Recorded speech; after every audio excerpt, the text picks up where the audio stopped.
Let's talk about the nerve center of your entire organization's strategy. You know, the place where all your biggest bets get planned, funded, and then actually executed. That's your project management office, your PMO. But what if that strategic hub is also your biggest security vulnerability?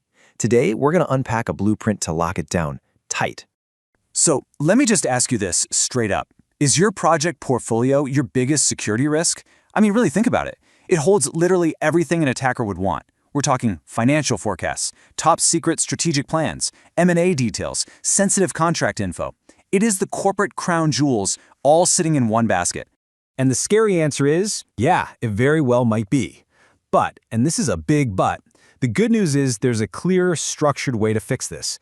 We're going to walk you through a formal governance blueprint that can turn your PMO from a potential liability into a genuine fortress. So let's dive in. Okay, so the fundamental problem is that the PMO often exists in a security blind spot. I mean, think about it. It's an internal group, it works across the whole company, so everyone just trusts it. But that trust, combined with the fact that it has keys to this massive treasure trove of data, well, that makes it a prime target that is, frankly, often dangerously underprotected. So how do we actually solve this? Well, not with a bunch of sticky plasters and quick fixes. We need an integrated governance blueprint. This is a formal model, and it's aligned with heavy hitters like ISO 27701 and the NIST cybersecurity framework.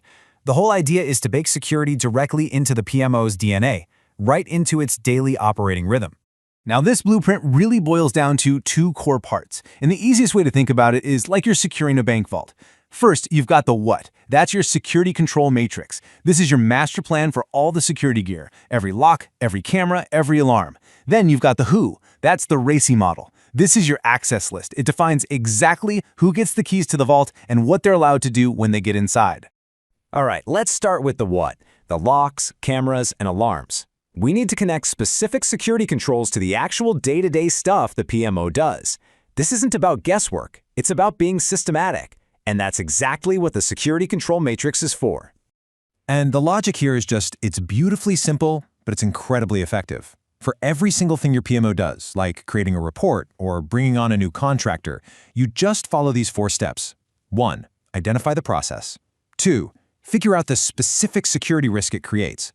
3. Define a control to shut down that risk. And finally, number 4, set up how you're actually going to enforce that control.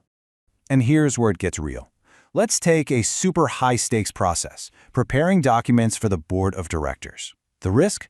Obviously, that this top-level strategy gets leaked. So, the controls you put in place are classifying the document as restricted and slapping a watermark on it. And how do you enforce that?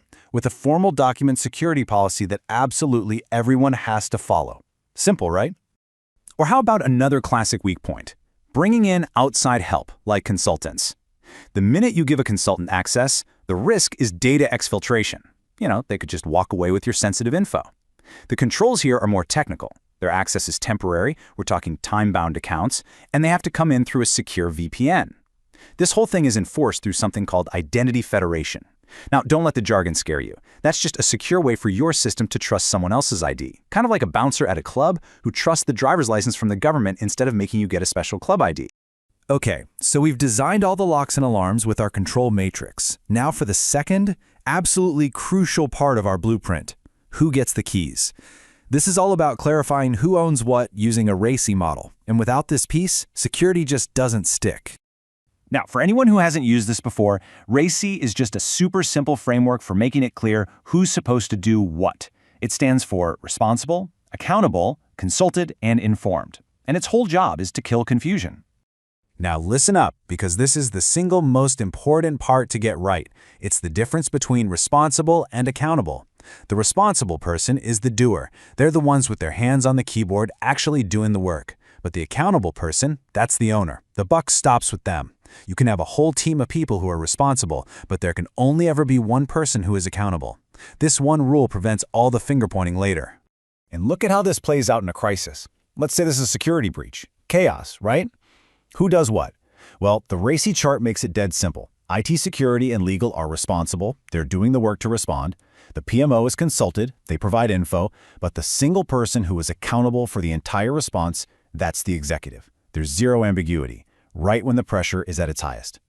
So, we've gone through the what and the who, but let's pull back for a second. What's the real strategic payoff here?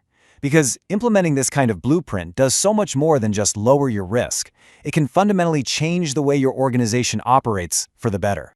So what do you really get out of this? Well, first, the PMO, the business, is now controlling access based on roles and authority, not just because IT owns the system. It clarifies that partnership. The PMO defines the business rules for security, and IT enforces them. Your audit team suddenly gets this crystal clear independent view into who's doing what.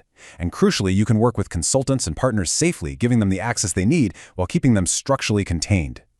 But out of all the benefits, this might be the most powerful one. With this model, every single portfolio decision becomes traceable evidence. Every approval, every budget change, every access request. It all leaves a clear, unbreakable audit trail. For corporate governance and real accountability, that is a massive leap forward. So we're going to leave you with this one final thought to chew on. Your PMO manages your organization's most critical strategies, your biggest investments. So the question you need to go back and ask is, who exactly is managing your PMO's security? This whole approach, this idea of streamlining project governance, is really inspired by the fantastic work of engineer Ziad Al-basir. If you're looking to put these powerful EPPM solutions into practice and build your own digital command center, his firm, ZALBASIR EPPM, is who you want to talk to. You can reach them at their email, info@zalbasireppm.com, or on WhatsApp. Thanks so much for watching.